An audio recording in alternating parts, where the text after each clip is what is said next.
Hockey Canada board chairs, both past and present, were grilled by federal politicians today. Now, despite overseeing the maligned institution at different times, both Michael Brind'Amour and Andrea Skinner both believe that changes at the highest level aren't needed. Since Hockey Canada executives faced questions from parliamentarians in July regarding its handling of several sexual assault allegations, the agency hasn't kept its name clean. People started sharing on Twitter surveys from Hockey Canada asking fans about their take on the recent accusations. I find this deeply troubling that the organization is more concerned about shifting the narrative and actually meaningfully implementing change. Then, the Globe and Mail revealed yesterday that on top of the National Equity Fund that was shown to be used to settle past sexual assault claims, there was another money well called the Participants Legacy Trust Fund.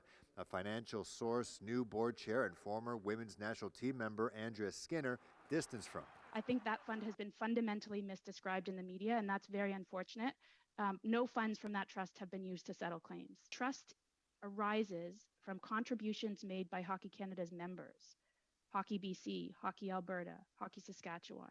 All of the members contributed to the trust. Hockey Canada is a trustee. Skinner received most of the attention about the state of Hockey Canada. What we're hearing from Hockey Canada is more than one incident of athletes acting like a pack of hooligans. An entity she defended throughout the hearing. You know, when I talk about that, I talk about sexual assault and the way we treat women as being a societal problem. It's a social issue. It's triggered by the environments we exist in. Skinner and former board chair Michael Brind'Amour also stood by embattled Hockey Canada president Scott Smith, who held another leadership role in Hockey Canada when the alleged sexual assaults took place. The board decided to put our full trust in Mr. Smith. There was no motion. There was no vote. There was simply a discussion, and it was very normal to do so. A particularly heated exchange occurred between Skinner and Alberta MP Rachel Thomas. You just said that you're a very instrumental piece in that change, but you don't seem to be open to changing the culture by starting with the leader. The leader is not being protected. Management is independent from the Board of Hockey Canada.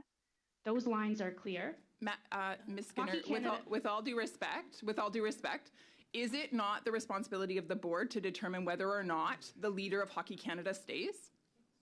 Absolutely it is, but that's not a measure of protection. I just wanted to make sure that that was clear. And you've decided, contrary to all of the literature out there, all of the research that has been done that would say start with the leader, and you have said, no, we are going to protect the leader, we are going to keep the leader, and somehow magically still change culture. Respectfully, I disagree with that. We've not said we are going to protect the CEO and somehow magically change the culture. We have been working very hard over the past 2 years to put in place systems. What are the 3 top qualities that Scott presents that make him the most effective leader?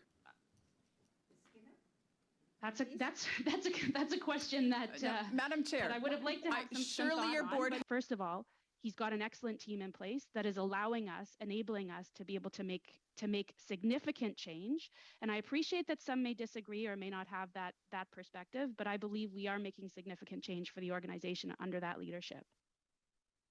Speaking of leadership, Skinner says she's not sure if she'll even run again as board chair, as she has been, quote, become a lightning rod for hateful comments and emails, some things MPs condemned. And former Hockey Canada CEO Bob Nicholson is the next executive to attend a hearing in Ottawa. The date for that has not yet been revealed.